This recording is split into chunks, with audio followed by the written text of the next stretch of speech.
Every collector దబాయిస్తాం. Everything I show you the visualize. ఏ పని లేదు, పాట లేదు.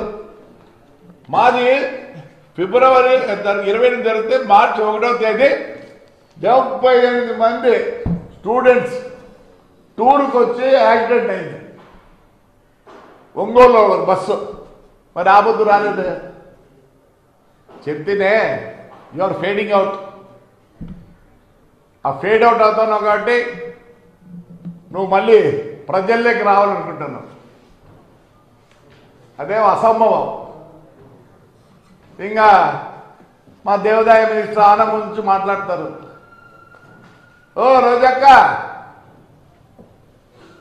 ఒక సామెత ఉంది తెలుగులో, 7 తరాలు అటు 7 తరాలు ఇటు చూడమని. మేమందరం 7 తరాలు ఉన్నాం. ఓవర్ నైట్ మేము పాలిటీషియన్స్ కాదు, ఓవర్ నైట్ రిచ్ కాదు. ఏసీ సుబ్బారెడ్డి గారి పేరు విన్నావా రోజక్క? విన్నావా? 1932లోనే ఆయన పాలిటిక్స్ దిగి కోఆపరేటివ్ ప్రెసిడెంట్, 60లో మినిస్టర్. ఆయన ఎవరు పడితే వాళ్ళు మాట్లాడింది నీకు ఖర్చు చెప్పాలన్నా? నువ్వు టోకన్ నమ్ముకొని కదా బెంచ్ కారు తెచ్చుకోనిందా? పోయినప్పుడల్లా 100 మంది. ఎట్లొచ్చింది బెంచ్ కారు? మొత్తం టోకన్ నమ్ముకొనే కాదా చెప్పు? కాంట్రవర్షియల్ కాలేదు నువ్వు? పోయినప్పుడల్లా 100 మంది ఎట్లొచ్చింది కారా?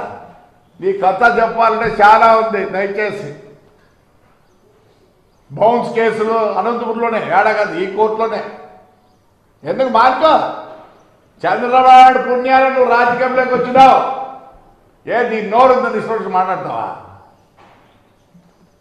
తప్పంతా మాది, మా చంద్రబాబు నాయుడుది.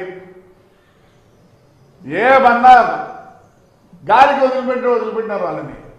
మేము 5 ఏళ్ళు ఎంత అవస్థపడ్డాం. ఈరోజు కార్యకర్తలు చాలా బాధపడుతున్నారు.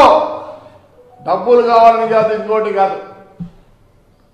ఏ విధంగా జైళ్ళకు చూపించినారు, అందరినీ జైలుకు పెట్టినారు, భూములు ఆక్రమించినారు. సార్ చంద్రబాబు నాయుడు గారు, దయచేసి నేను కోరుతాను, ఒక చూపు కార్యకర్తల మీద పెట్టండి. చాలా